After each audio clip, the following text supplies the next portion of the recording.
दिवाळी म्हटलं की काहीतरी स्पेशल आणायला हवं आणि आपल्या MS कलेक्शन मध्ये डेली तुम्हाला नवीन नवीन पॅटर्न सर्व बघायला मिळत आहे। तर आज काहीतरी युनिक असा पॅटर्न घेऊन आलेली आहे खास दिवाळीसाठी।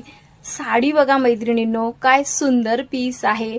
हत्तीची डिझाईन जाणार आहे, पूर्ण स्टोन वर्क आहे, हेवी मध्ये स्टोन वर्क आहे। कलर चार्ट फास्ट मध्ये शो करते। हे बघा, मी विअर केलेलीच आहे साडी। वाव, कलर तर इतके युनिक आहे, तुम्हाला जसे दिसणार तसेच कलर आहे। कॉन्ट्रास्ट ब्लाउज जातो। साडी बघा, हा पूर्ण पदर हेवी स्टोन वर्क मध्ये भरलाय, टसल्स हेवी मध्ये आहेत। पाइपिंग बघा किती सुंदर आहे, जवळून शो करते, एक नंबर। आणि साडीला शाईन, ग्लेज आणि सॉफ्टनेस साडी बघा, वाव अशी साडी आहे। साडी बघायची असेल तर लाईव्ह जॉईन करायला विसरू नका आणि आवडली असेल तर व्हॉट्सअप करा बुकिंगसाठी। थँक्यू।